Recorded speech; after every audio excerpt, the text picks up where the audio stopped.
Buenas noches a todas y a todos. Pues les damos la más cordial bienvenida a este tercer conversatorio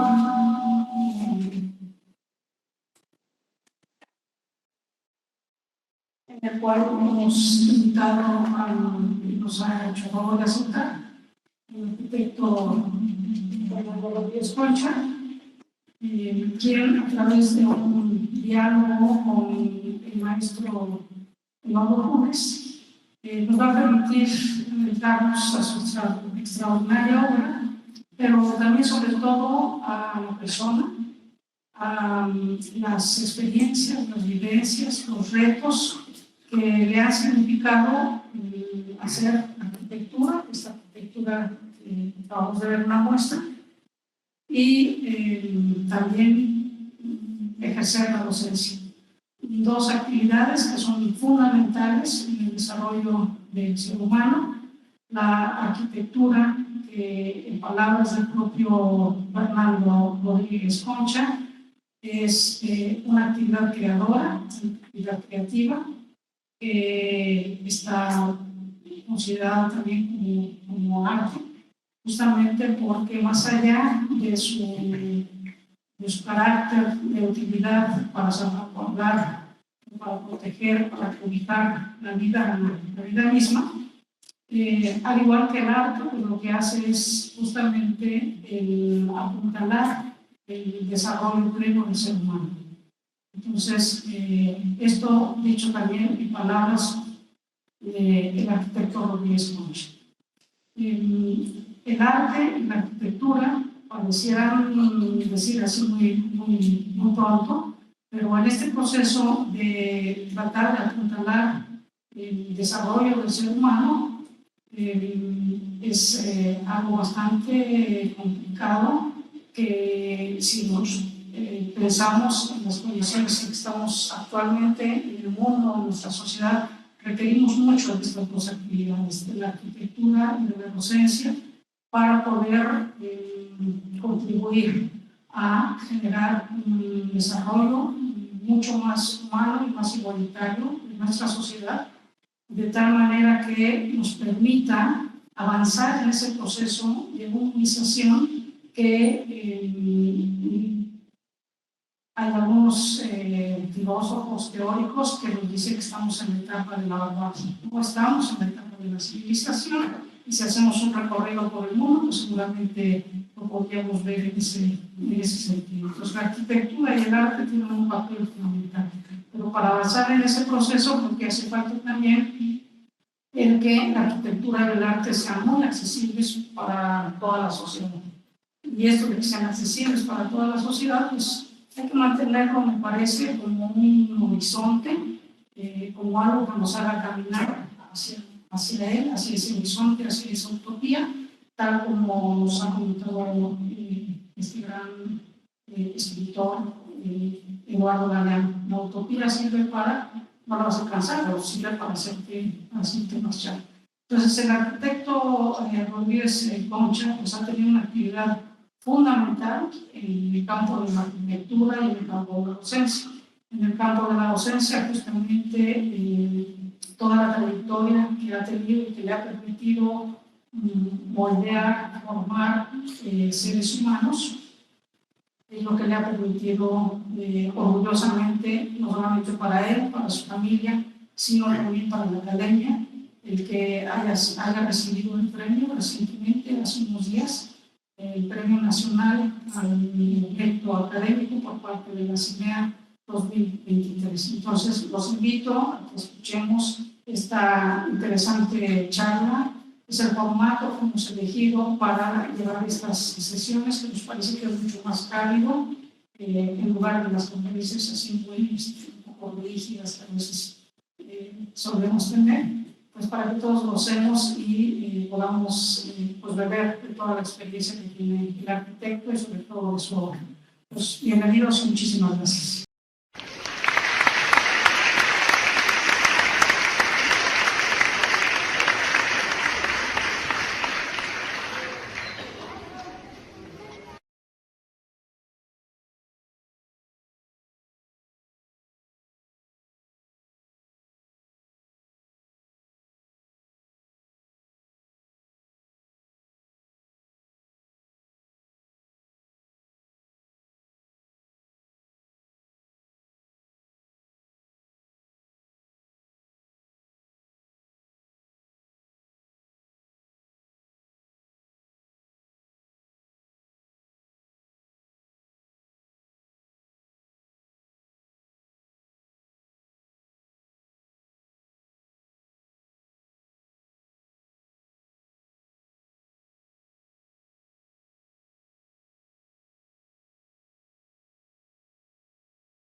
Nos llena de mucha alegría a nosotros como familia presentar a mi papá, pero sobre todo como que compartir con ustedes en esta sesión académica, como decía Virginia, pues un formato diferente que nos proporciona, digamos, la oportunidad de conocer a estos grandes protagonistas de la transformación de la ciudad.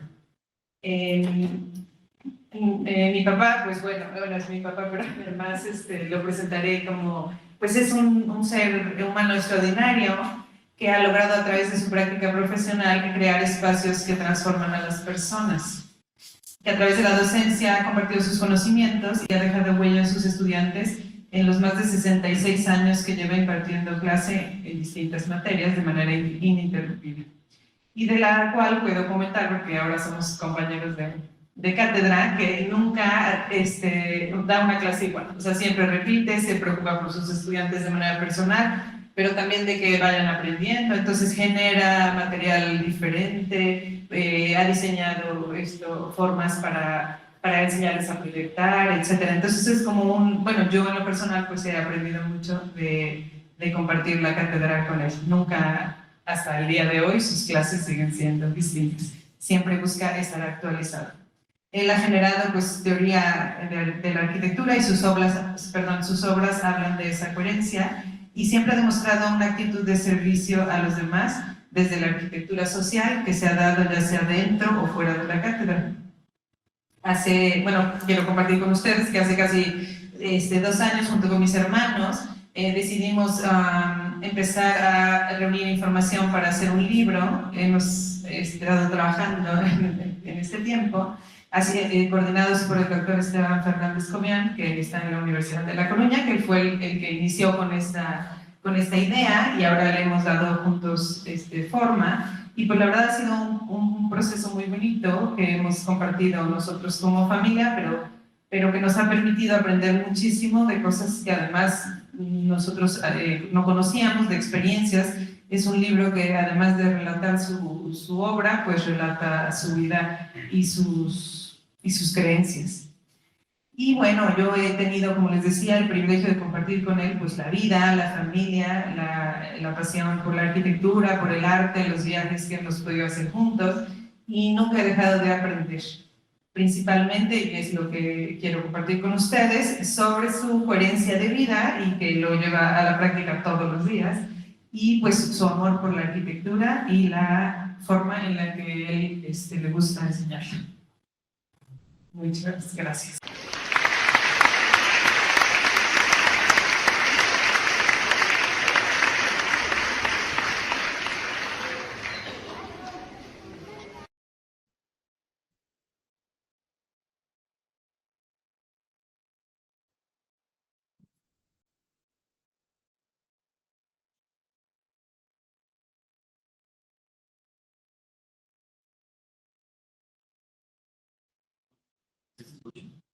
Arquitecto Fernando, es un privilegio, de verdad, el poder acompañarte aquí.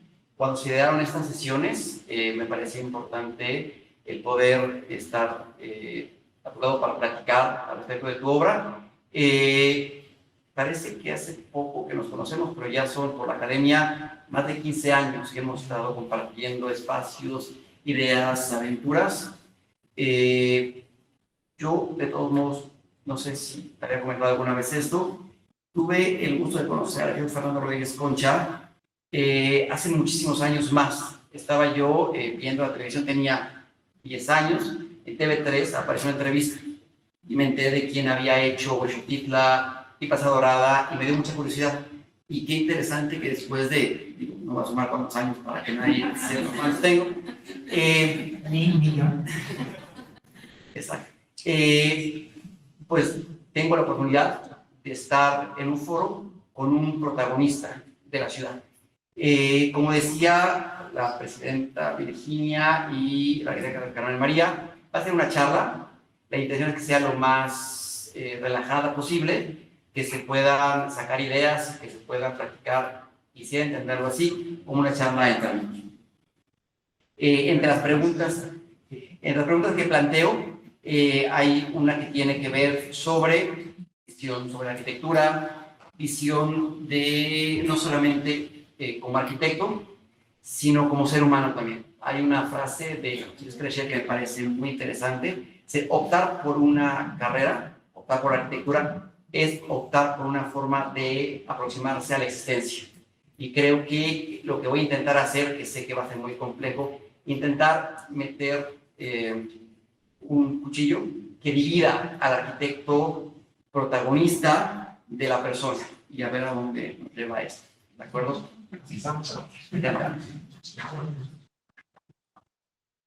La primera pregunta es la siguiente.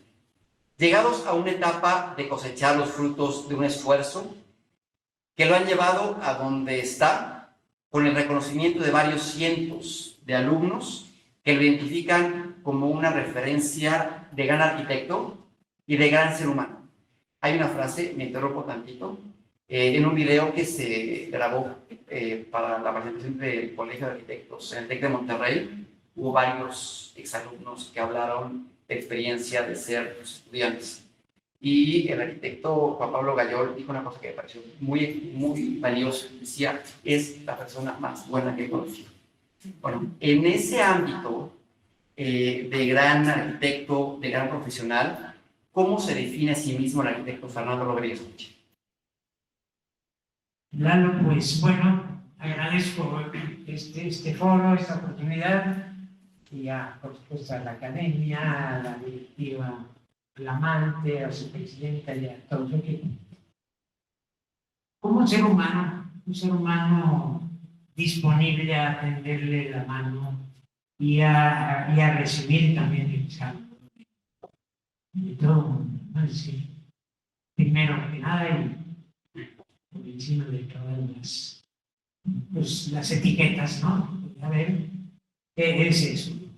O sea, si puedo colaborar en algo, ahí está, siempre intentando que esto suceda de buena fe, digamos, ¿no?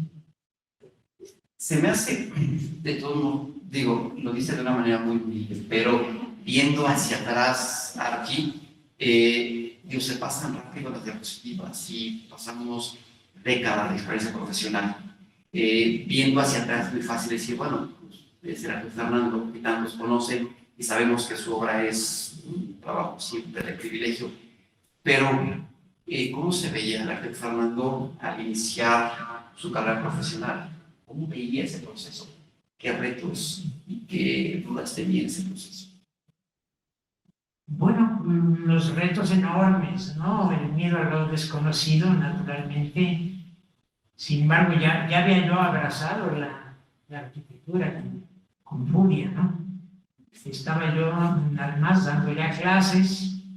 Eso no es que sea yo viejo, es que tengo empezar a los 18 años a dar clases, ¿no?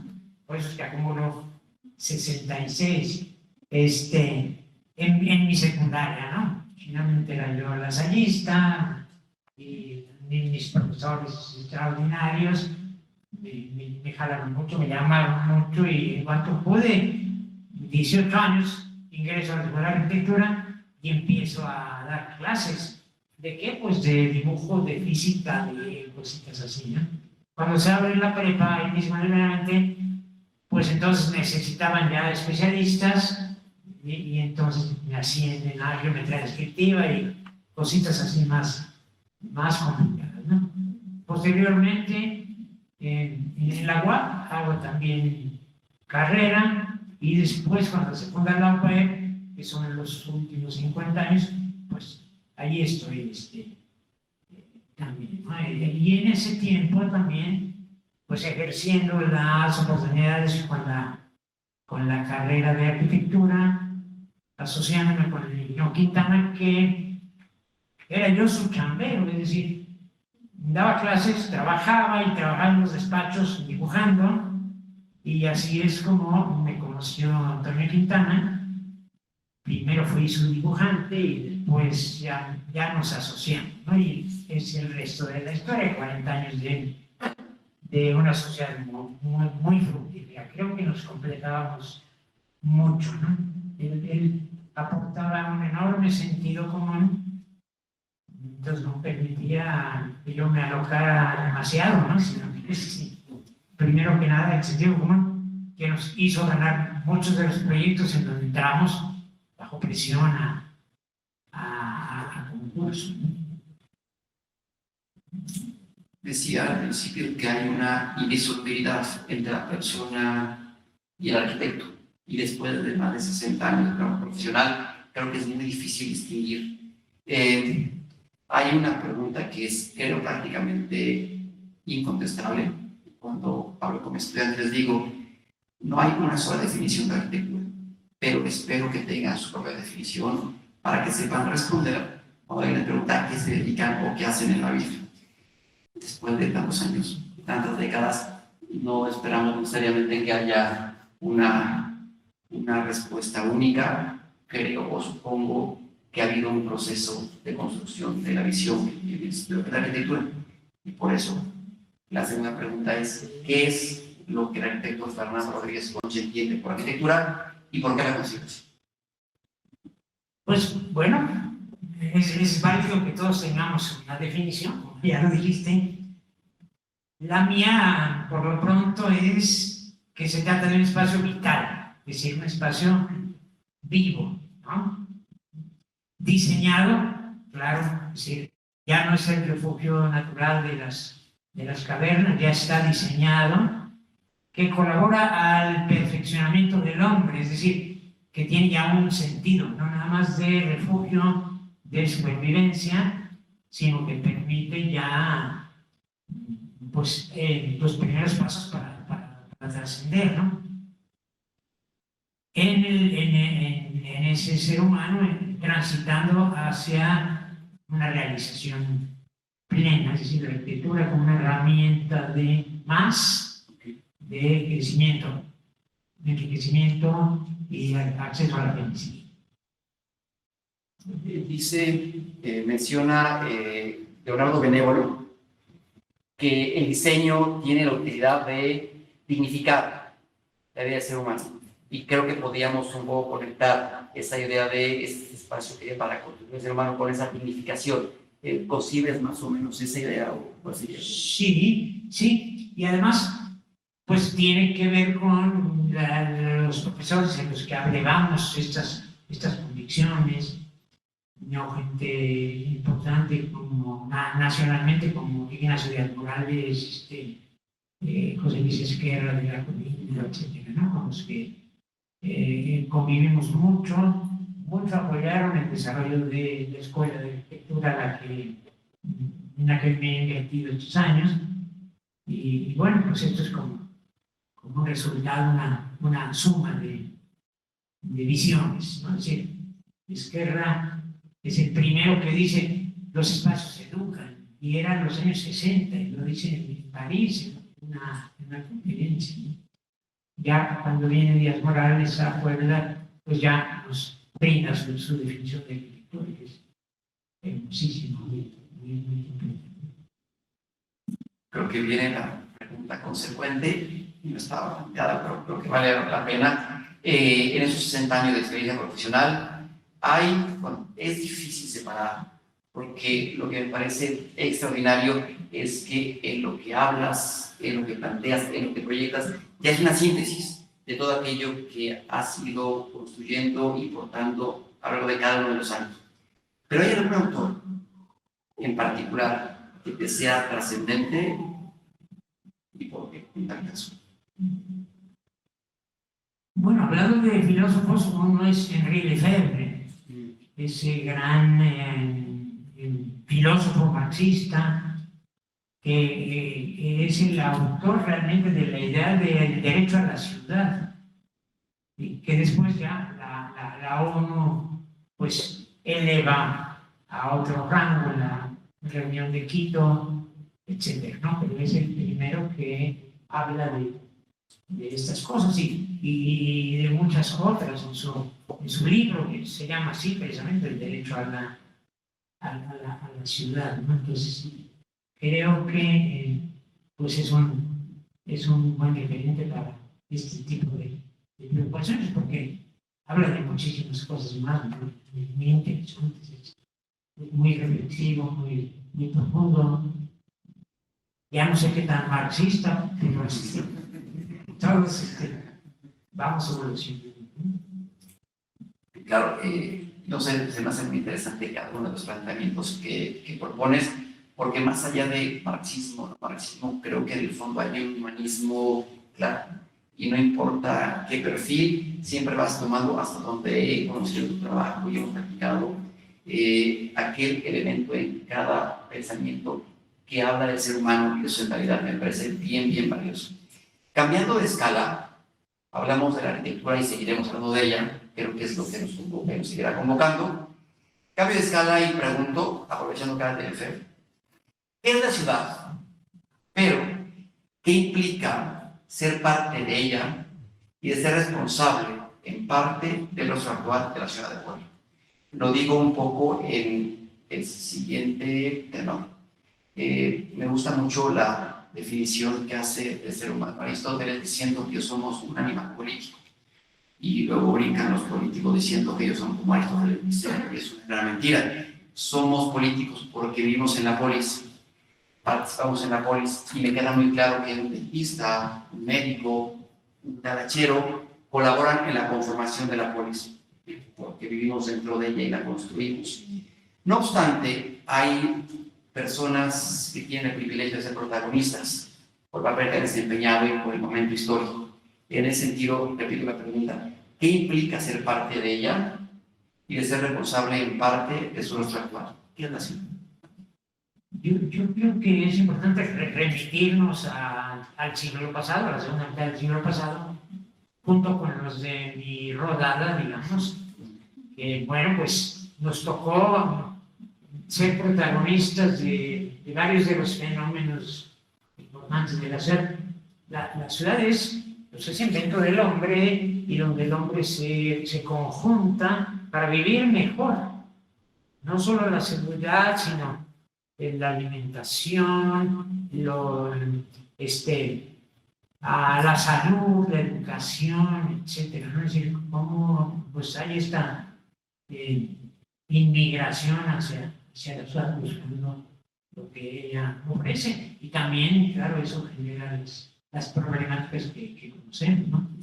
Creo que vivimos entonces un fenómeno de desconcentración en la que tuvimos manera de incidir varios profesionales y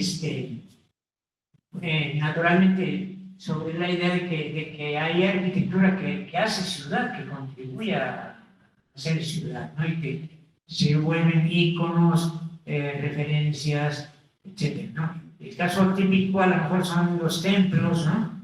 En vez de llamarse como la advocación que están cobijando, la gente les llama Huesotitla, le llama las ánimas, por el lugar donde se eligieron y no por la vocación, ¿no? Muchas veces la vocación no es tan conocida, ¿no?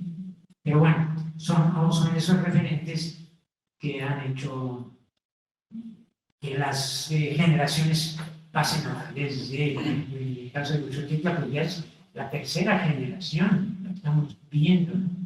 Estamos viendo pasar y pues un éxito tremendo. Debo de decirles que por la vanidades, nadie sabe quién la hizo, o quién la proyectó, quién la pensó. Ni los padres se han encargado de ser ellos los protagonistas, ni ponernos en evidencia, ¿no? Sino que las encuestas que se hacen, que han hecho investigadores muy formales, muy serios de la escuela, bueno, de los posgrados de la UAP, demuestran que les gusta, así como les gusta al 99% de personas, también otro tanto igual no sabe quién la hizo. De hecho, esta pregunta quiero vincularla con la primera. Vas recorriendo la ciudad, te encuentras con la Gama, te encuentras con Huesotitla, con las ánimas. ¿Cómo se leen esas historias? De repente imagino que vas recorriendo el circuito y te pasa de manera desapercibida, pero ¿qué implica, qué se siente viendo hacia la historia esos espacios que tienen un rostro porque tienen obras que tú decidiste colocar con una propuesta plástica? Por ejemplo, ¿qué se siente al saber que eres protagonista del rostro que tiene actualmente? Pues muy bonito, desde luego es algo muy único, y inmediatamente un reconocimiento al equipo, es decir, ven que los muchachos pues pasan por los despachos, se llevan una cantidad de riqueza suficiente, los despachos saben que se pueden equivocar y ya lo previeron, y entonces los jefes van siempre por delante, curando las heridas que el chavo, pues los errores que va cometiendo como reciente residente o la chamba que tenga, ¿no? Entonces, pues es una parte muy interesante. Toda la gente que ha pasado por nuestra oficina, pues es inmensa, y todos, al menos los que cuento, muy contentos, muy plenos, muy agradecidos, etc., ¿no? Pero en realidad siempre es trabajo de equipo y siempre alguien pues provee alguna mejora, alguna idea, etc., ¿no? En el despacho, Carmen María militó varios años. Tenemos a los arquitectos de residentes, los tenemos como si fueran los contadores, ¿no? Encargados de las compras, de un montón de cosas, casi puros arquitectos, ¿no? Y entonces, cuando hay ocasión de proyectar algo nuevo, siempre los convocaba yo a todos, ¿no? Y buenas ideas surgieron, algunas se pudieron construir, otras no, pero era normal ver ahí 40 o 50 maquetas pequeñitas de un edificio, las aportaciones o las ideas de toda la muchachada, ¿no? Yo creo que en una actitud muy honesta de realmente abrirse, sentir equipo, y se llega más lejos que con genios aislados en su pedestal, naturalmente. En toda historia hay luces y sombras. Platicamos hace rato de la crueldad que ha sufrido la Iglesia de las Ánimas, porque ha tomado la iniciativa del presbítero, párroco en turno, de no respetar la arquitectura, de no entender la profundidad de lo que hizo que esa obra se encontrara arraigada ahí. Y comentábamos, además de las ánimas, comentábamos la iglesia de Guadalupe, que se encuentra en Volcanes, del arquitecto Gerardo Morales. ¿Qué pasa cuando vas recorriendo la ciudad y vas encontrándote con esa historia que inevitablemente le sucede a algunas obras que querrías que se mantuvieran jóvenes y deslumbrantes, ya han caído en manos de las personas antiguas? Primero, un berrinche terrible, ¿no? Lo mismo que pasa en Plaza Dorada, en Baliza. Pero luego empiezas a tratar de ver lo bueno, ¿no? Y en el caso de las ánimas, 1 o 2 aciertos hay de los arquitectos que han desfilado después de nosotros. Cuando tú dices, pero si yo estoy disponible gratis, no les voy a cobrar ni un quinto, etc., ¿por qué no me llaman? Bueno, no me llaman porque piensan que la chamacada es fresca, va a aportar las cosas, ¿no? La apuesta de futuro, ¿no? Y luego, pues, vas a Plaza Dorada, ya eso no es Plaza Dorada, la que soñamos y la que enamoró a infinidad de chamacos poblanos de 10 años. Y que pues realmente sigue funcionando, sigue vendiendo un montón, nadie se deshace de los locales. Dices, pues, bueno, y analizas y concluyes, ¿no? Es decir, Plaza Dorada se ha vuelto un lugar de paso bajo techo que le da seguridad a la gente. He observado que cuando es en la mañana tempranito, la gente atraviesa Plaza Dorada, pues para ir a la sombra, rapidito, derechito al trabajo, etc. Luego en las tardes vienen los mismos de regreso, ¿no? Buscando pues dónde tomar su autobús, su vivienda, ¿no? Y este tráfico se genera como en las 5 de mayo y eso vende, ¿no? Los aparadores venden. Entonces, bueno, pues también hay que tener esa, no quedarse en el berrinche, tener esa tranquilidad de seguir aprendiendo cosas, ¿no? Por supuesto, de lo que fue Plaza Dorada, lo que es ahora. Y es que han intervenido muchos arquitectos también. En las ánimas son poquitos más, y en Plaza Dorada sí son muchos. ¿No? Los vigilantes y la gente de ahí, gran mayor, que todavía recuerda su esplendor, bueno, pues sí lamentan mucho lo que ha pasado. Es que es de verdad un fenómeno. Fue la primera plaza comercial, el primer mall de Puebla, y sigue teniendo muchísima vigencia. Cuando aparece Angelópolis, allí con el director de las ánimas, de galerías, me dijo, no va a pasar nada. Manejamos una clase media sin problema. Angelópolis no va a hacer media. Desapareció completamente las ánimas. Y Plaza Dorada sufrió ese fenómeno. Siento que de repente tambaleó un poco porque fue muy fuerte el proceso de focalización hacia ese lado de la ciudad. No obstante, sobrevivió y actualmente creo que se encuentra tan viva como en un principio, ¿no? Adaptándose, entendiendo de repente su realidad, no siendo el objeto enamorable del principio, pero teniendo ecos de ese fenómeno que fue originalmente. Te comentaba ahorita, así como hay arquitectura que no ha envejecido como uno hubiera querido, porque también manos equivocadas. Pienso en los años 50, del 60, perdón, del siglo pasado, cuando empezaban a ser protagonistas varios arquitectos que nos acompañan en la academia. Había, creo que, una utopía en lo que se estaba haciendo, descentralizando la ciudad, generando colonias como Xochitla, como Prados. Era una utopía, de verdad. Y de repente vemos en lo que se ha convertido este monstruo enorme de ciudad. De esa ilusión de la utopía a esa realidad, ¿qué piensas con relación a lo que ha sido Puebla?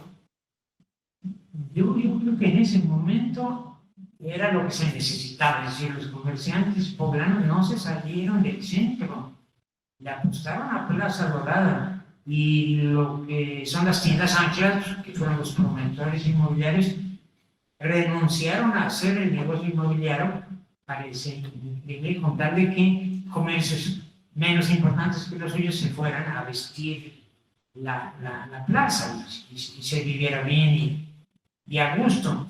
Entonces, fue un condominio de 52 empresas de poblanos,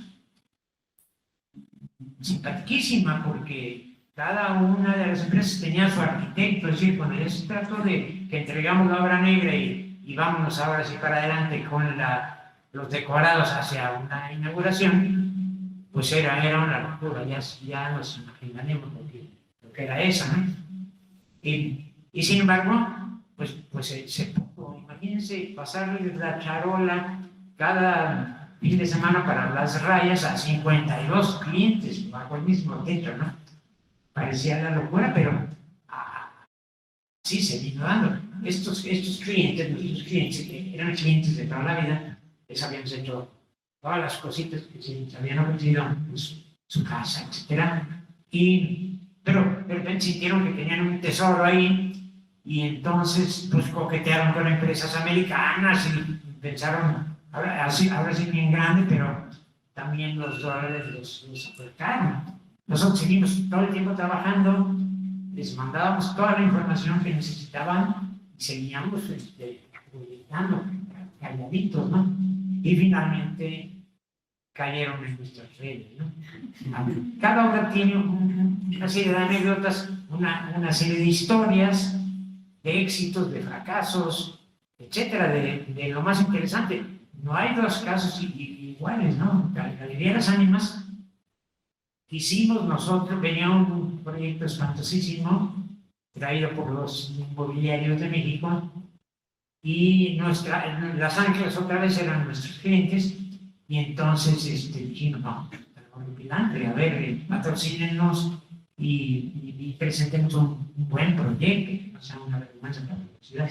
Y sí, efectivamente hicimos nuestro proyecto y nos batearon, pero se fueron a Guadalajara a buscar una empresa seria que tenía experiencia en centros comerciales y trajeron una plaza que, antes de ese choque que tú narras, pues era una plaza muy exitosa, ¿no?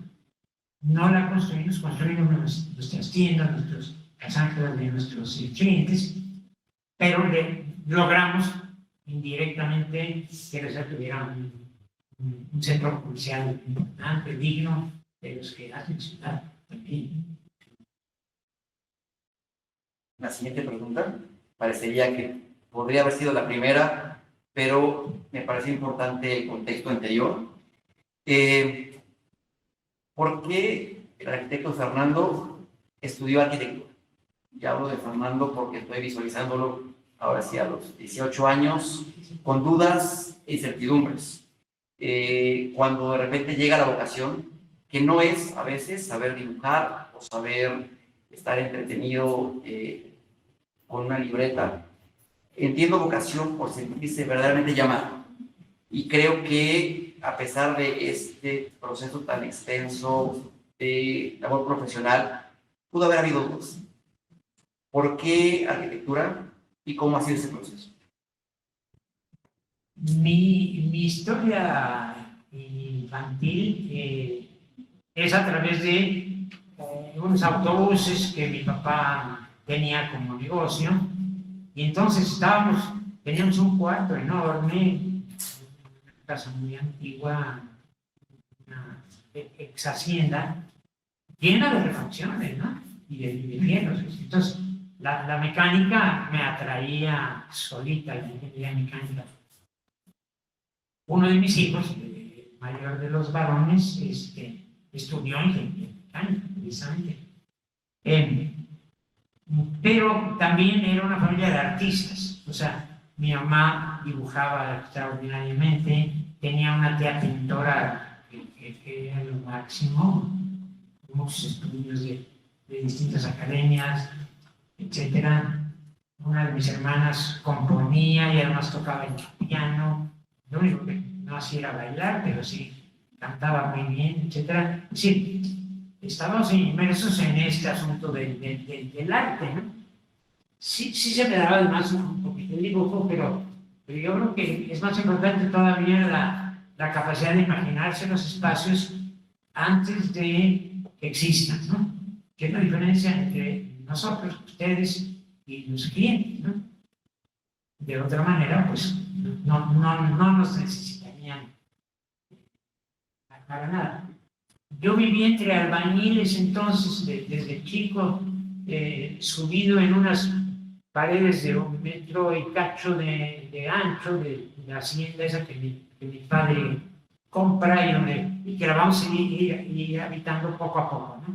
Poco a poco se van rescatando espacios, se van techando y va creciendo también la familia, hasta 12 hermanitos, ¿no? Entonces, bueno, pues platicar con los albañiles, trabajar las materias primas de ellos, ser consentidos, etcétera. Me fabricaban a mí mis ladrillitos así chiquitos para que el niño jugara. En fin, se me hace como pues que todos fueron factores para que esto no me resultara extraño. Ahora, no había arquitectura en Puebla, también esto fue así como providencial. Dos generaciones antes, la primera, la segunda es de tu padre, Rafael, gran amigo, nosotros fuimos la tercera, se abre arquitectura y entonces se me abre la ventana y entra el sol y ahí me engancho. Y después, pues es el enamoramiento, ¿no? Las desveladas, el trabajo en equipo, el ver que se va pudiendo, los grandes profesores admirados y pues, sus seguidores, ¿no? En fin, creo que por ahí fue el enamoramiento.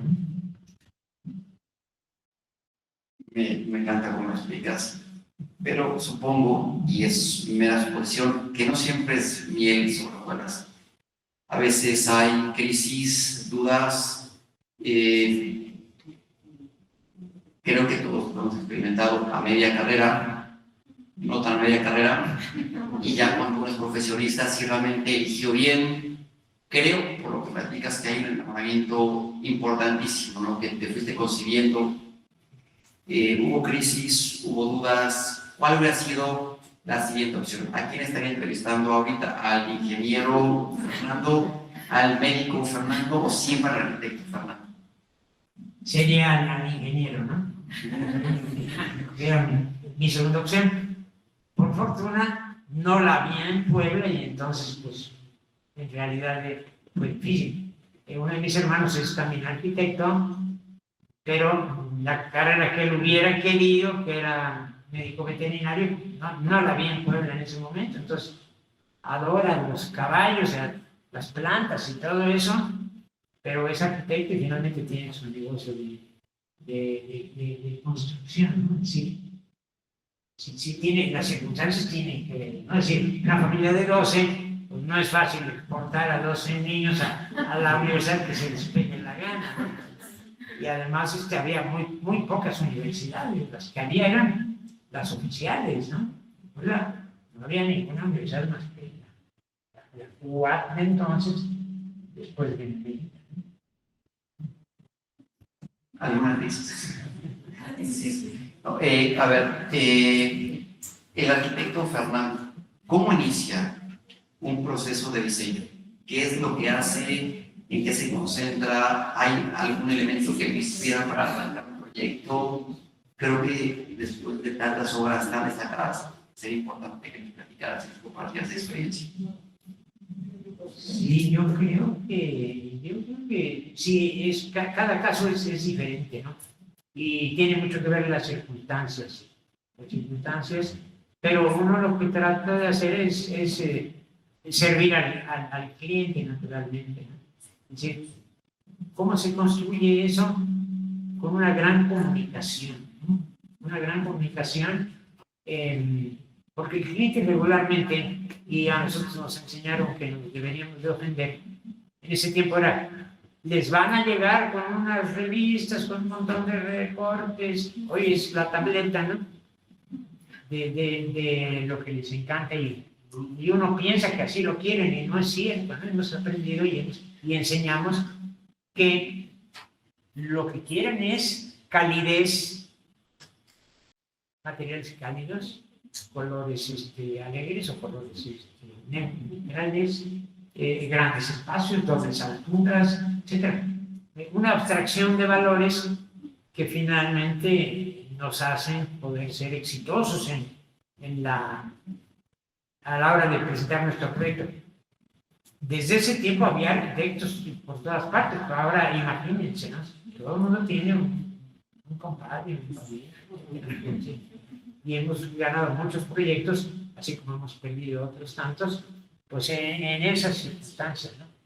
Creo que el sentido común del que hablábamos al principio ayuda mucho, ¿no? En el caso de la Capo, convocan poblanos por un asunto de un poquito de demagogia, los grandes patrones, ¿no? Las grandes líneas. Que no se dijera que los poblanos se quedaron fuera de concursar. Y se traen las demás compañías de fuera y de aquí de Puebla nos invitan a 2 nada más. Bueno, pues esos 2 ganamos el primero y el segundo lugar, ¿sí? Nunca se definió al principio, pero nuestro competidor, arquitecto de Puebla, había hecho una hermosísima central, pero no era para Puebla, no era para los recursos de esta gente, etc. Es decir, ahí es donde entra el sentido común, una maravilla que funcionaba extraordinariamente así como para Nueva York, ¿no? De varios niveles, etc. Una genialidad. Pero ya en la defensa, a la hora de la defensa, porque nos dieron la oportunidad de defender cada proyecto, ya eliminados los nacionales, ganó nuestra propuesta. Y lo demás, pues es una historia hermanada de peculiaridades, ¿no?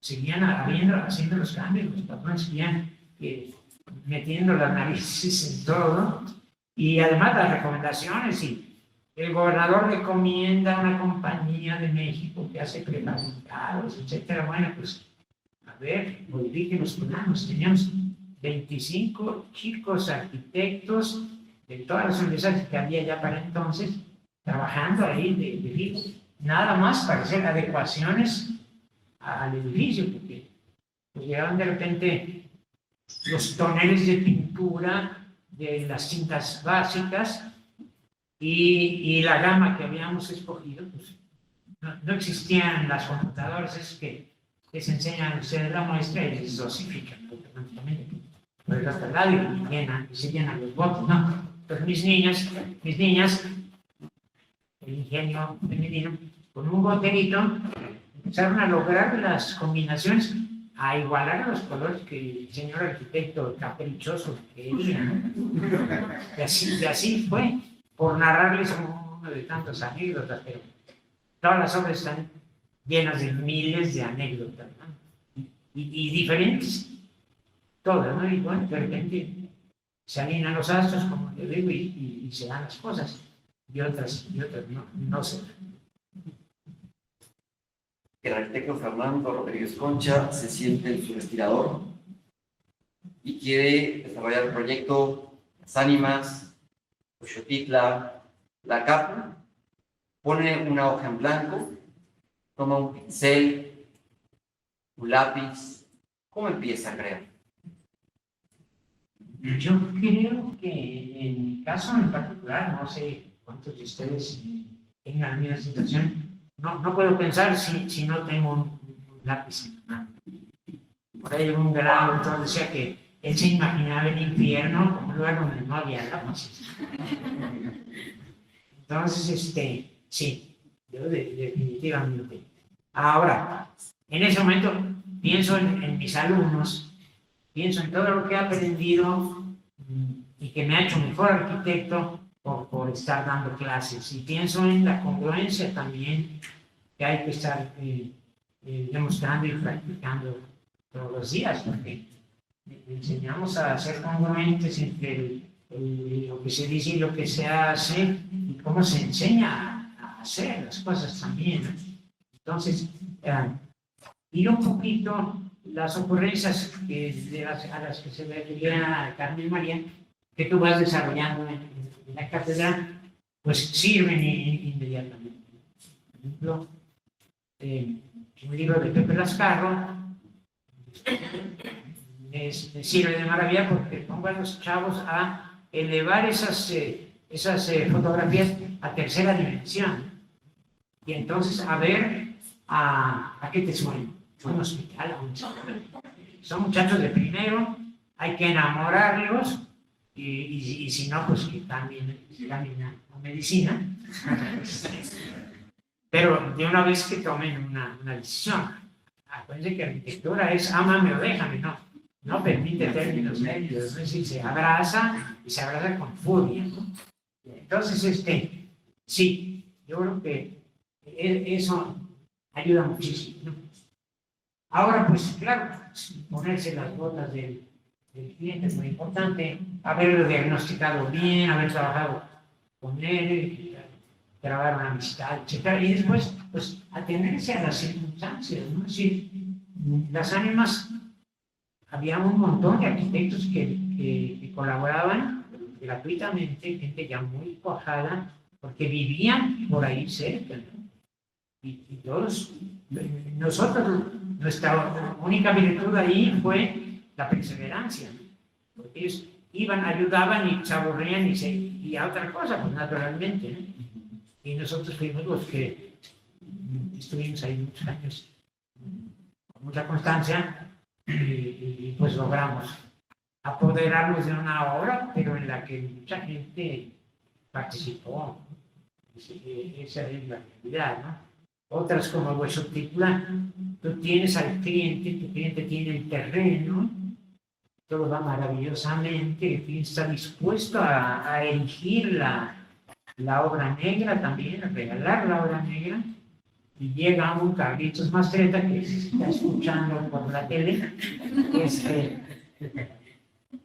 con que venía de compadrito del superior mexicano, el padre Martínez, que andaba por España y como él andaba por allá estudiando su posgrado, ya se habían encontrado, bueno, mexicas y habían andado cristianos por toda Europa, ¿no?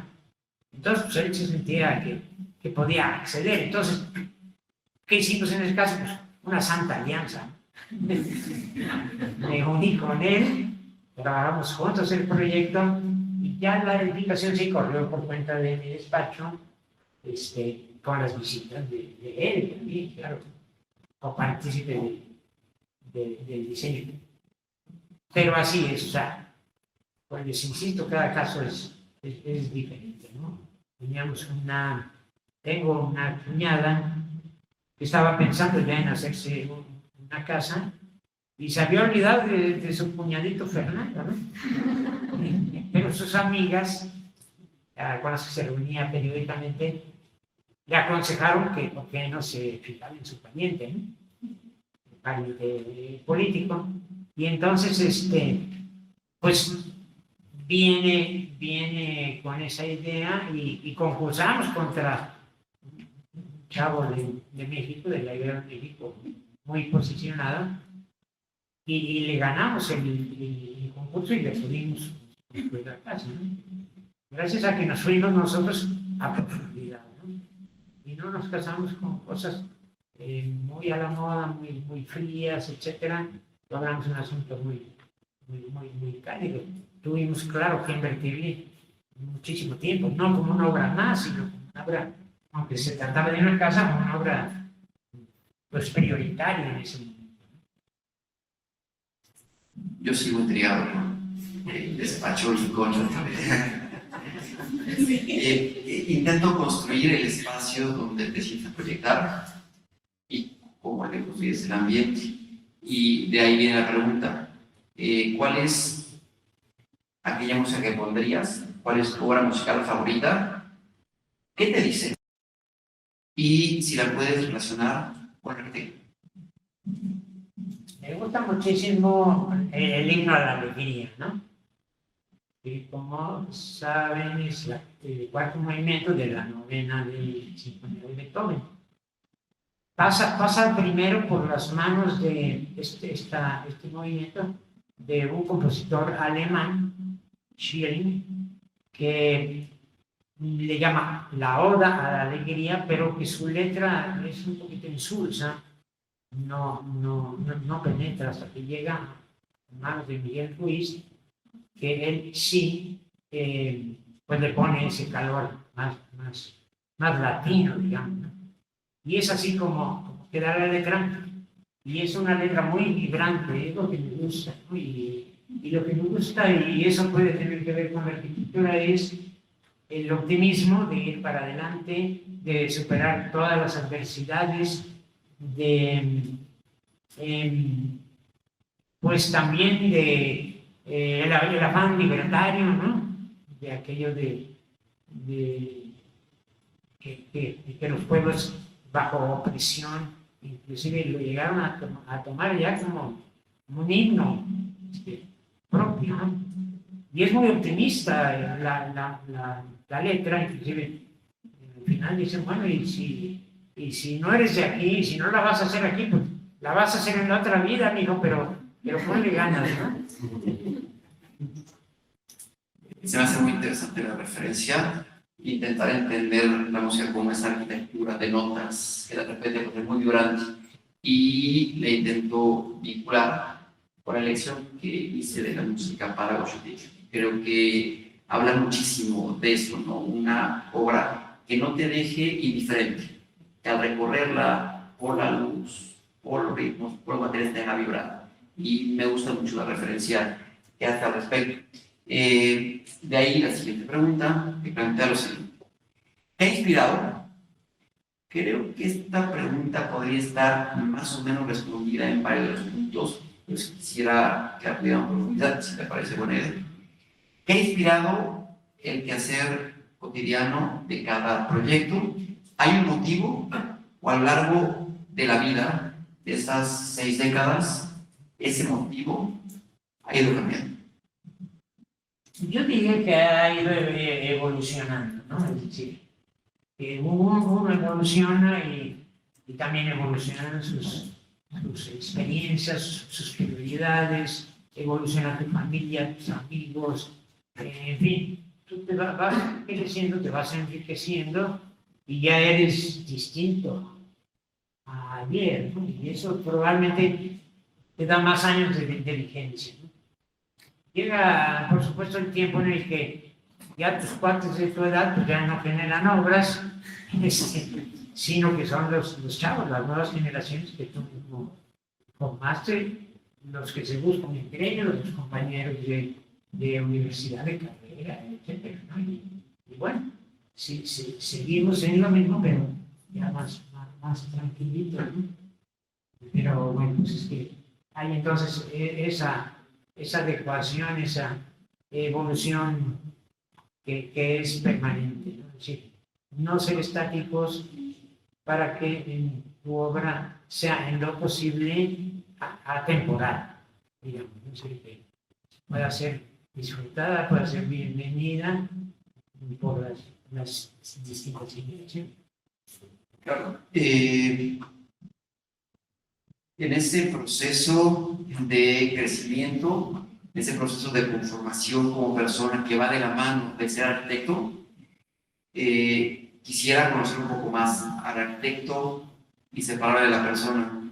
Y hay unas preguntas como muy puntuales que quisiéramos que nos respondieras. ¿Cuál es tu obra arquitectónica universal favorita? ¿Y por qué? Ya estamos en Barcelona, ¿no? La Sagrada Familia, ¿no? Gaudí, o sea, en cuanto conocía a Gaudí y su historia, pues soy su fan, ¿no? Y la historia en especial de este santuario es muy interesante porque es inconclusa, como ustedes saben, ¿no? Y entonces vienen el dinero de Japón, consiguen las licencias de la ciudad para continuar la obra, apegándose lo más posible a los proyectos geniales de este supergenio, ¿no? Y pues han logrado maravillas, ¿no? En ocasión visitándola, pues estaba en plena obra y realmente era una sinfonía la que se oía ahí del trabajo, de la luz, del polvo, de la gente, etcétera. Era algo maravilloso. Y ahora ver el interior y poder elevar la vista hacia arriba con la arquitectura del medioevo, pues son sensaciones únicas. O sea, me gusta más por dentro que el exterior. El tema es nuevamente igual que en el caso de Bolshevik. Por eso la siguiente pregunta va junto con el tema de Leo, y es: ¿cuál es la obra del arquitecto Fernando que te parece favorita y por qué? Sí. Yo creo que la Capilla de la OPEP es una obra muy chiquita, mereció el Gran Premio de la Bienal, fue muy simpático, estábamos concursando, ya al final me lo platicaron los jueces, contra el Museo Barroco. Imagínense ese monstruo de arquitecto que estoy ahorita. Por fortuna, el colegio encontró una solución muy sabia, nos da a nosotros la gran medalla y al arquitecto Periodito, que estuvo meses después a recibirla, una medalla especial en ocasión de un gran despacho internacional de gran dimensión, de gran prestigio, que hace una obra en Puebla. Pero en la capilla nos invertimos como desesperados. Involucré, por supuesto, a mis hijas, y mis nietas iban ahí a chambear también, y cada rincón está pensado para generar ciertos sentimientos, ¿no? porque al fin es una universidad y por tanto no puede imponer unas creencias, unas convicciones de tipo religioso o de tipo filosófico, en fin. Y entonces, pero sí es un refugio seguro donde van los muchachos y las muchachas a reflexionar, a cuidarse. Yo digo que tu cliente, cuando es arquitectura sacra, es Dios, ¿no? Dios que quiere comunicarse en un cierto espacio, con ciertas facilidades con su gente, ¿no? Y esto quiere decir la palabra religión. Los que están ligados a la iglesia, ligados con el Supremo. Hace 250.000 años ya había huellas de religiosidad humana, ¿no? Es decir, la humanidad siempre ha pensado y ha adorado a seres superiores, ¿no? La causa causó de Aristóteles, ¿no? Dice René, decía él, el Dios desconocido que tenían los griegos. ¿Sí? Es el sol o es la luna, es el agua o es el viento, etc., ¿no? Pero siempre hay la necesidad de ascender hacia los cielos, justo de creencia. Pues me brinca mucho la respuesta, porque estaba pensando mucho más adelante, pero es completamente ad hoc con lo que nos acabas de platicar, y leo mi cuestión. Decía Oscar Niemeyer que era ateo y a pesar de ello había proyectado múltiples iglesias. Si bien no se puede cuestionar el valor plástico de su obra, sus templos a mí me parecen grandes esculturas. ¿Quién es o qué es Dios y cómo es que se responde a través de la arquitectura cuando es interpelado por él para crear un espacio sagrado? Bueno, un poquito ya hice una introducción, sin querer, ¿no? Es decir, hay necesidades muy específicas. Son de los proyectos más difíciles y complicados, como puede ser un aeropuerto, por ejemplo. Una complejidad inmensa, ¿no? Y siempre soñamos con que nos caiga una obra de esas, ¿no? Porque pues, son retos muy grandes, ¿no?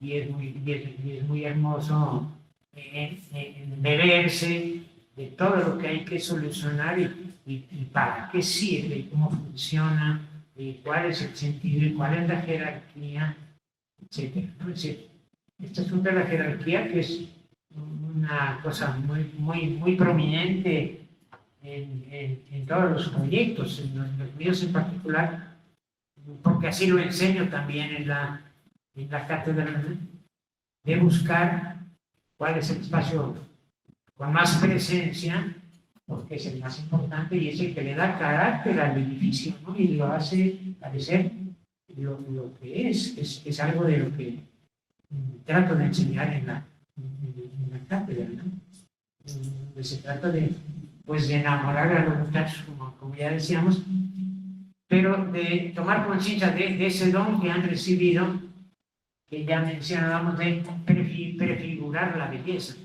Lo que el cliente no es capaz, el muchacho sí lo es. Y cuando lo llegan a descubrir, y mientras más temprano mejor, pues es bailar y cantar y celebrar, ¿no? Es la fiesta. Ustedes les ven en el rostro cuando empiezan a producir obra de arte y son capaces de jerarquizarla y de ponerle los primeros valores. Solamente para cerrar esta pregunta que me parece bien valiosa, por el currículum y las obras que tienes al respecto, ¿cómo es Dios como que es exigente? No, es blandito. Es blandito porque él lo que quiere es su lugar, es decir, un lugar donde pueda tener encuentro con sus feligreses, los que no son ateos, que creen en Dios, ¿no? Y pues en ese sentido es en el que opera la capilla de la ópera, un lugar chiquitito, más o menos de esta distancia, pero en tamaño rectangular. No es una cosa espectacular, puede ser Huechotito, o quizá las ánimas, ¿no? Pero es sumamente acogedora y tiene un mensaje, ¿no? Tiene un mensaje continuado todo el tiempo que adquiere mucho sentido. Y cuando hacemos los tours, como los jóvenes o los adultos, al final nadie se quiere ir, ¿no? Todos se quieren quedar sentaditos y están encantados y pues vamos a seguir predicando aquí alrededor del fuego todas las horas que se necesiten, ¿no?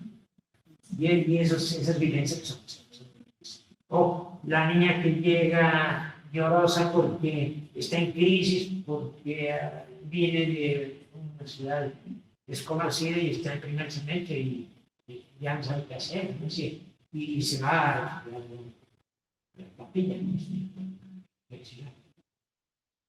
Hay un vínculo estrecho entre cada respuesta que nos has compartido con el tema de la docencia. Y la siguiente pregunta tiene un poco más de juego. ¿Qué implica ser maestro? ¿Y cuál es la responsabilidad que tiene un maestro con sus discípulos? Bueno, como todos los que estamos aquí siendo maestros, lo sabemos, implica congruencia, ¿no? Es decir, el chavo quiere leer en la vida de sus profesores que es cierto el rollo que les está tirando. Y eso es muy valioso, ¿no? Es decir, lo que se dice popularmente, predicar con el ejemplo. Es decir, como decía hace rato, aprender a hacer y enseñar a hacer, ¿no? La parte ya constructiva, tecnológica. Es decir, implica una gran responsabilidad que se denota en los detalles sencillitos, como es la puntualidad, los zapatos boleados si se puede, ¿no? Pero sobre todo la puntualidad. Y luego el cariño con el que ustedes prepararon la clase, los chavos lo conocen, ¿no? Y como decía Carmen, yo produzco bichitos como este, que pues, tiene que ver con el aprendizaje, con la enseñanza, pero pues todo lo que se me ocurre, los que hacen la calacha son ellos. Yo nada más les decomiso el juguete funcional y los demás pues se llevan el suyo a su casa.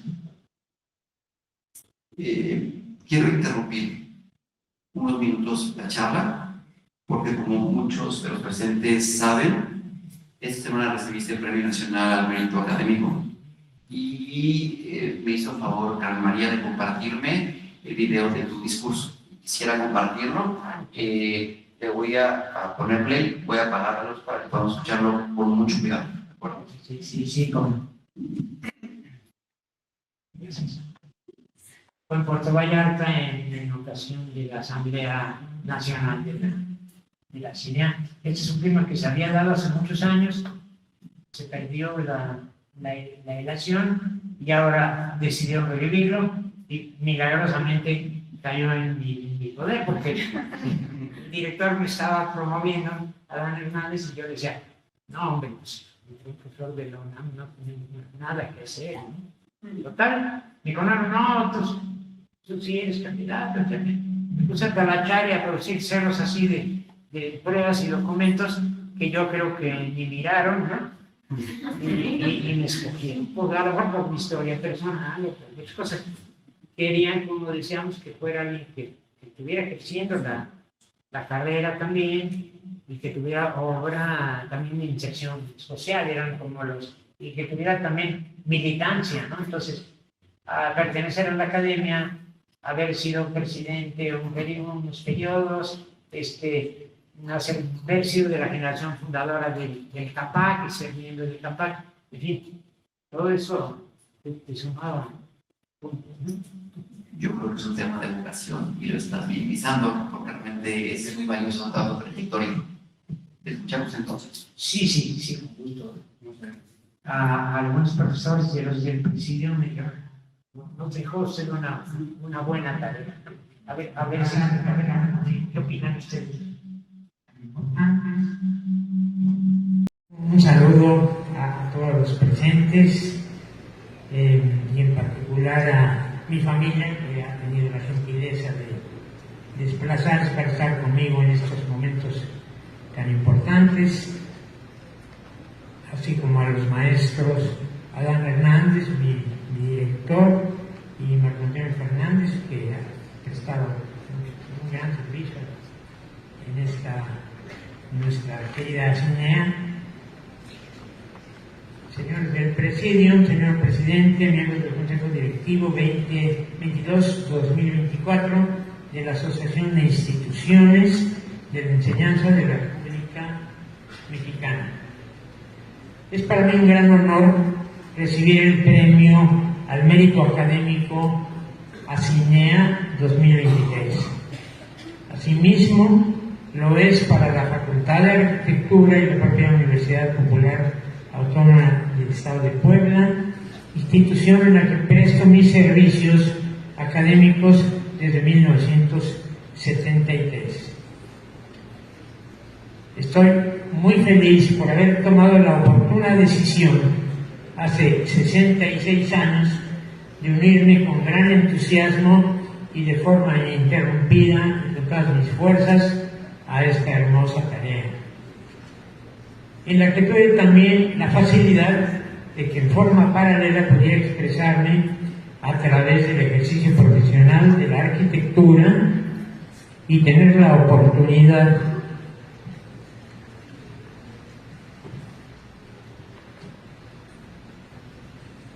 como lo hacen ustedes todos los días, de tocar la vida y los corazones de los jóvenes, manteniendo la coherencia entre el ser, el hacer y el enseñar a hacer. Es maravilloso. Y ser testigos y colaboradores en el descubrimiento del don que les fue dado a los jóvenes es sensacional. Atestiguar la forma en que toman conciencia de ello y lo hacen vida es también algo pues, fascinante para nosotros, los catedráticos. Y es que asistir con ustedes, jóvenes, a la toma de conciencia del privilegio que poseen de poder prefigurar la belleza y ponerla al servicio de la humanidad, soñándola, imaginándola y concretándola, nos llena también de entusiasmo y admiración. Recibo con orgullo este reconocimiento a nombre de los docentes de las escuelas y facultades de arquitectura de esta asociación, sin duda las más activas, porque son sus catedráticos quienes todos los días se dirigen hacia las aulas a fomentar y a atestiguar este milagro. Donde están los mejores profesores, están también los mejores alumnos. Sin ustedes y sus universidades, simplemente no existiría más la arquitectura en este país.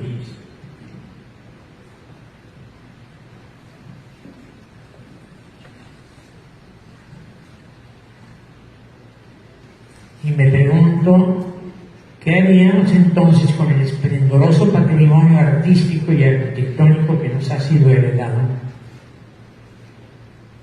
Porque en voz de nuestros antepasados, los tlayoltehuanis, los arquitectos, son aquellos seres especialmente dotados para hacer con sus corazones cosas divinas. Añadiré únicamente y finalmente que en un país como el nuestro, donde abunda el talento, mientras escasean los recursos económicos y la organización, las universidades pueden ser parte fundamental de la solución si asistimos en forma multidisciplinaria y sistemática a dar el apoyo que las comunidades tanto necesita. Colegas, la lucha continúa cuanto larga es la tarea, pero el espíritu está presto y es indomable, porque ayudar a otros a ser verdaderos profesionales nos hará siempre felices y realizados. Muchas gracias.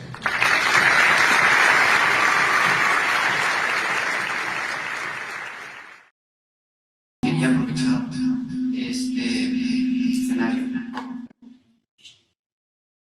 para entregar al arquitecto un reconocimiento a ese premio, y leo: la Academia Nacional de Arquitectura, capítulo Puebla, otorga el presente reconocimiento al arquitecto Fernando Rodríguez Concha por haber recibido el Premio Nacional al Mérito Académico 2023, otorgado por la Asociación de Instituciones de Enseñanza de la Arquitectura de la República Mexicana, AC, ACINEA, Puebla, noviembre 2023, de parte de la Academia, de la arquitecta Virginia Cabrera, nuestra presidenta, y de la maestra María del Carmen Bretón de la Fuente, secretaria del capítulo. Muchas felicidades.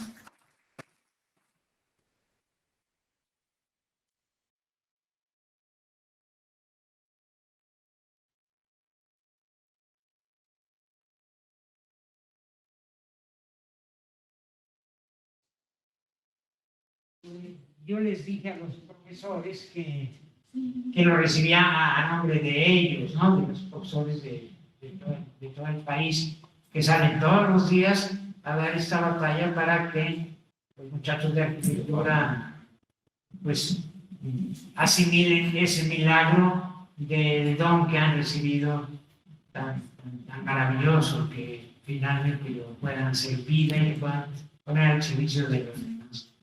Básicamente es lo que decía ahí. Conseguir un poquito al final la responsabilidad que las universidades tenemos en el futuro del país.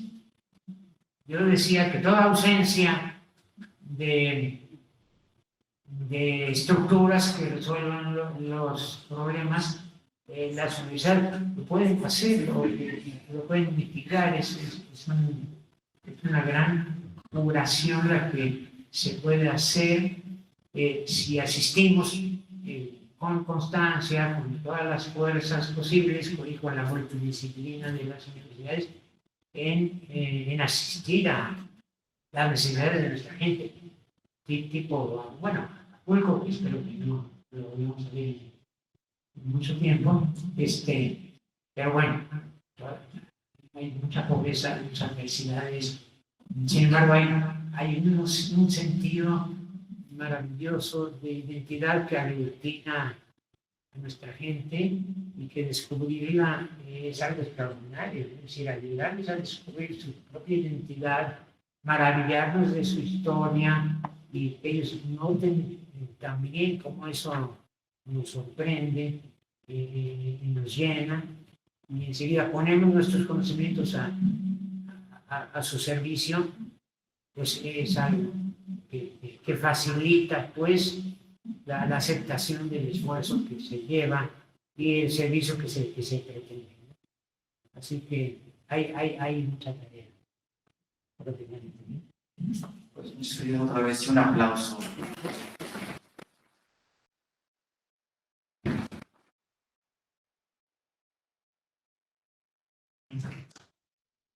Preguntas más densas ya pasaron, pero hay preguntas coloquiales que tengo mucha curiosidad, realmente, y creo que la mayor parte del público también las tiene. A mí me enseñaron a través de los maestros italianos la teoría, y siempre era enfrentar a un Le Corbusier con un Frank Lloyd Wright. Creo que jamás se cruzaron palabra, pero yo entendía que estudiaban por lo que leí en los libros de historia.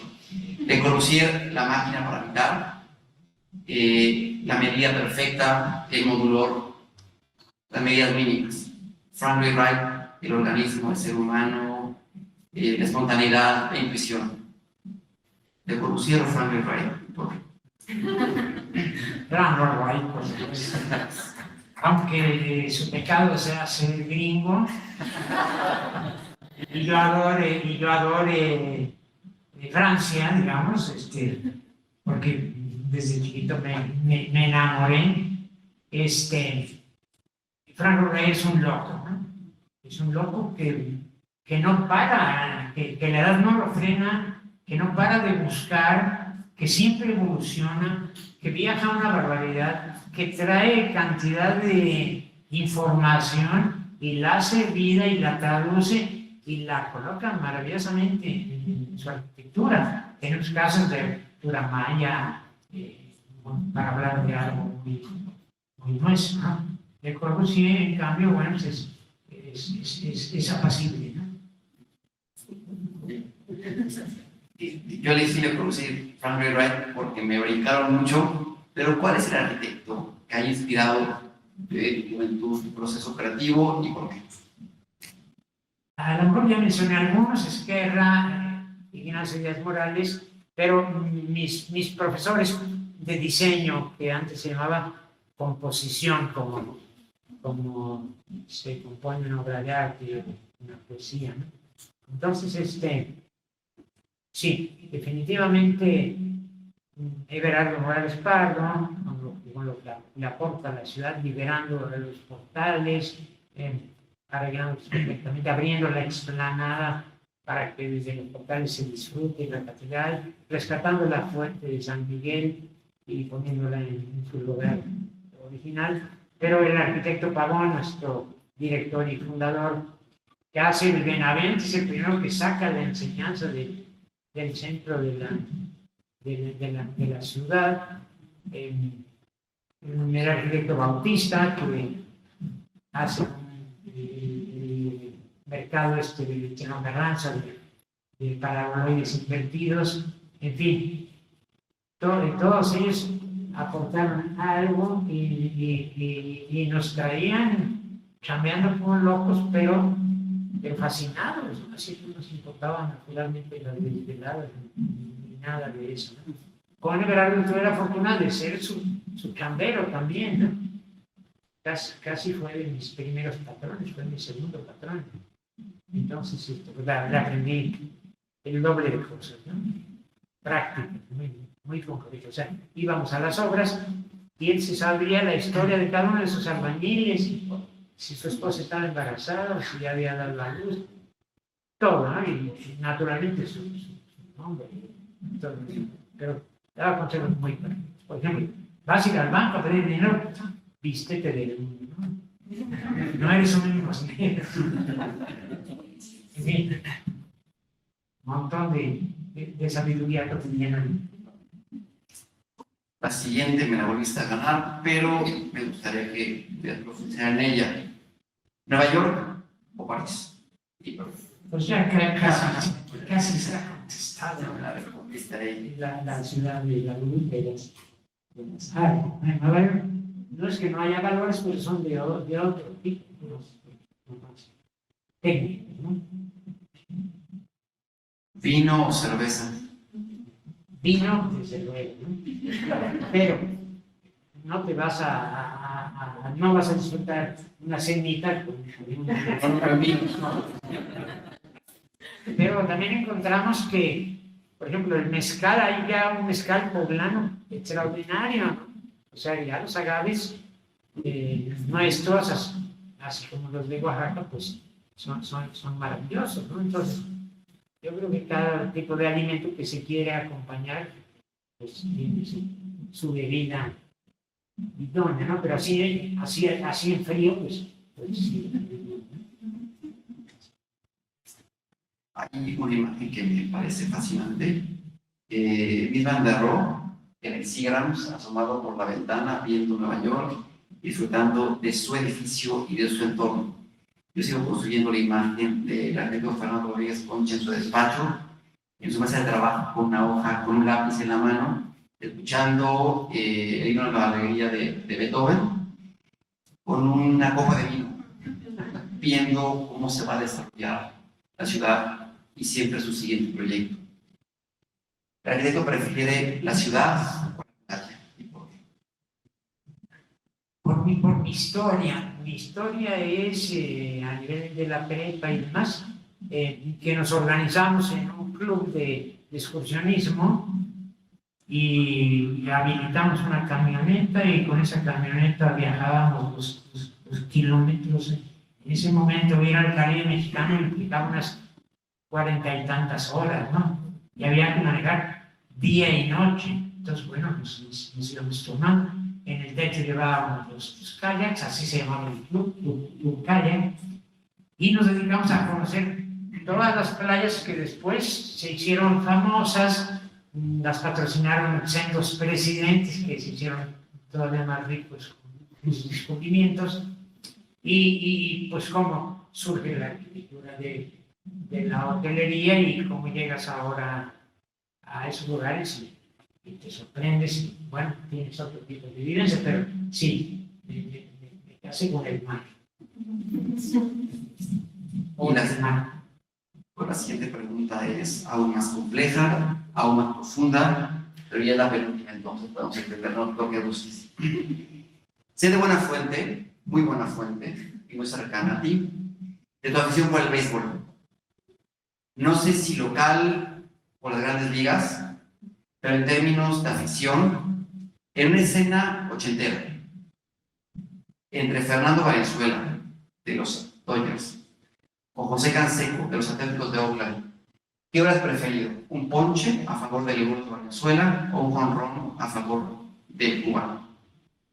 Es que me había tocado por obligación practicar todos los deportes escolares, ¿no? Cuando llega un padrecito jesuita que venía de Estados Unidos, muy agregado, pues introduce el béisbol, y entonces, como yo soy zurdo, entonces me di cuenta que el deporte que habían jugado mi papá y mis tíos, que eran norteños, pues era algo que había estado por ahí quietecito y me empiezo a desarrollar en el béisbol. Ser zurdo en el béisbol es tener ventajas, ¿no? Entonces, bueno, pues de ahí ya me caso con el béisbol de un modo virulento, rabioso.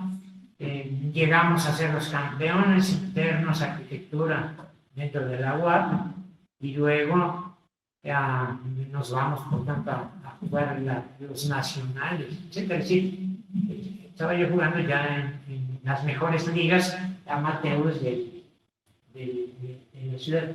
Pero regresando a tu pregunta, me gusta mucho que es muy equilibrado. Son 9 entradas en las que ustedes van a jugar como defensivos, pero como ofensivos también, ¿no? Y eso me gusta mucho. Hay otros deportes en los que ustedes van ganando, ustedes no pierden el saque, ¿no? Y entonces al otro pobrecito lo despedaza. En el béisbol no, y por eso se dice que la pelota es redonda, porque en el béisbol, hasta que no cae la última entrada, no está escrito nada. Y puede venir un rally de carreras, ya coronada por un jonrón. Pero entonces me gustan mucho las dos cosas. Obviamente, la función del pitcher, en el caso del Gordo Valenzuela, pues es defensiva totalmente, pero pues también te toca el turno y tienes que batear. Es decir, eres ofensivo y eres defensivo. No así en muchos otros deportes. Muchas gracias por la respuesta. De verdad. Llegamos a la octava década de vida. Con plena lucidez, con sueños, con grandes planes, con muchas ganas de seguir siendo docente. Decía Frank Lloyd Wright, cuando le preguntaban cuál es su mejor proyecto, decía el próximo. El día de hoy, después de haber recibido este gran premio al mérito académico, ¿cuáles son los planes? ¿Hacia dónde vamos? ¿Cuáles son las siguientes metas para el proyecto? Yo creo que las mismas, ¿no? Seguir construyendo una historia personal de servicio, seguir naturalmente en la docencia, no hasta que las universidades mejoran, sino hasta que los chavos dejen de interesarse en mi rollo. Entonces, ahí estaré como soldado en la trinchera, todo el tiempo pues, tratando de ofrecerlo las mejores ocurrencias posibles, ¿no? Les decía yo de este bichito, no sé si puedan decir como para qué puede servir, pero es para demostrar el sentido que tiene el preesfuerzo. Estos cubitos son moléculas de concreto, que el concreto no sabe trabajar más que a compresión, y entonces lo que lo hace trabajar y salvar claros es este cable que va por dentro y que si lo soltamos, pues se desorganizan todas las moléculas, ¿no? Entonces, bueno, estas cositas son las que hacen a los chavos exclamar y decir, oiga, si hubiera visto su garabato a tiempo, no me hubiera reprobado.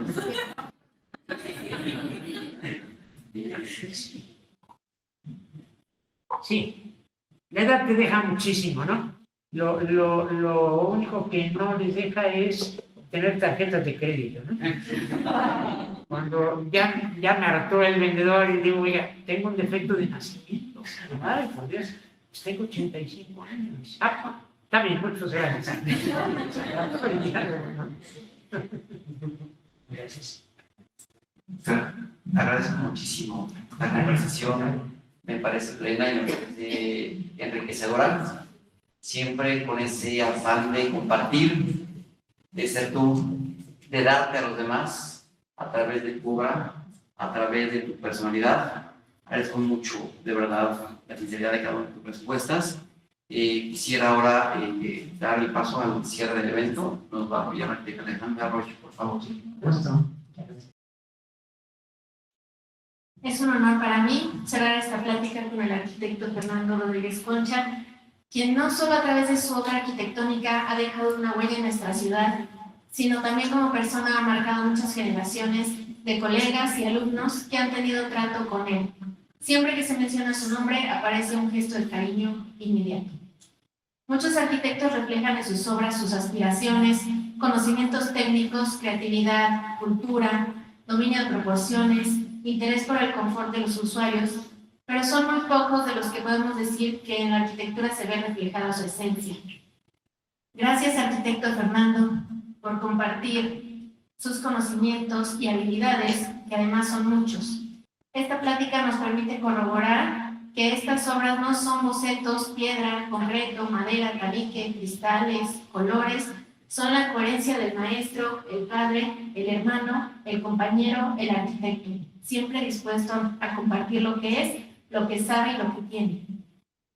En un mundo en que al parecer el valor se le da únicamente a lo que pertenece al Star System, es reconfortante darnos cuenta que un espíritu fuerte e indomable, como mencionó cuando recibió el premio de Alcina, no se preocupa por pertenecer, sino por hacer de una forma coherente y bella los espacios en los que tiene oportunidad de intervenir. Como capítulo Puebla de la Academia Nacional de Arquitectura, nos sentimos muy orgullosos y agradecidos con nuestro expresidente, quien representa fielmente los valores de los miembros a través de su comportamiento ético, su obra y sus aportaciones hechas a favor de la sociedad, la ciudad, el gremio, la profesión y la educación.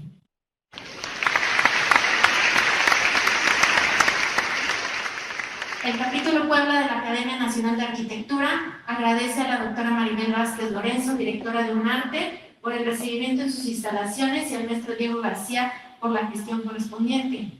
Agradecemos también al arquitecto Alejandro Montiel por el apoyo técnico que nos ha facilitado la transmisión vía remota y el resguardo digital de las conferencias. En especial agradecemos a todos los asistentes en esta sala y a los que se conectaron por su participación, ya que una de las razones de ser de la academia es la reflexión y difusión de la arquitectura. Sin más que decir, entregamos otro reconocimiento al arquitecto Fernando Rodríguez Concha.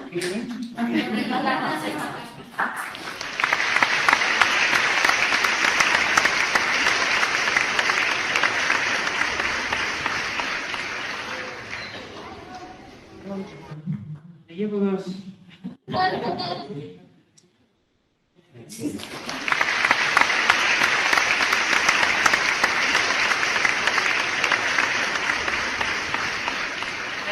ustedes por su paciencia y su interés y su asistencia. Por ella me llevan la mano. ¿Sí? Vamos Rápidamente me gustaría decir dos cosas. Una, felicitarte por la plenitud y el éxito que tienes en tu vida, bueno, por todo lo que nos has dejado, y bueno, en lo personal también agradecerte por los espacios que me has permitido expresarme como arquitecto, como profesional, en algunos espacios en el aula y también en el Ateneo. Entonces, bueno, pues te quería decir esas dos cosas delante de todos. Y bueno, me parece que también eres una gran persona. Muchas gracias. Gracias.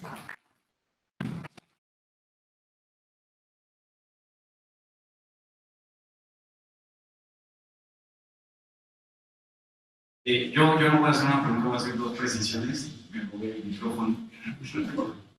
La primera precisión, que sí quisiera, o sea, lo que me impacta de Concha es, hablaba mucho Concha de que los espacios de educan, eso es muy contemporáneo en el momento en que Concha lo estaba pensando, lo estaba desarrollando. Hoy tenemos también el concepto de ciudad educadora, lo que también nos ha llevado al derecho de la ciudad, derecho a la movilidad, el derecho a la vivienda, que son agendas súper contemporáneas que apenas hoy se están consolidando, ¿no? A partir de ahí ya ha salido el tema de la Ley General de Seguridad Vial, etc. Pues son agendas súper contemporáneas que hoy, en nuestro año, apenas se siguen consolidando y tú lo estabas ya diseñando, haciendo. Y muy rápido, todo eso lo logras gracias a la bondad. Igual agradecerte de corazón todo lo que has hecho. Y va mi segunda precisión. Comentaban la huella que dejas en la ciudad con tus obras, pero la huella que dejas a la ciudad no está solamente en lo que has hecho. La huella está en lo que nos has dejado. Muchísimas gracias, arquitecto Concha.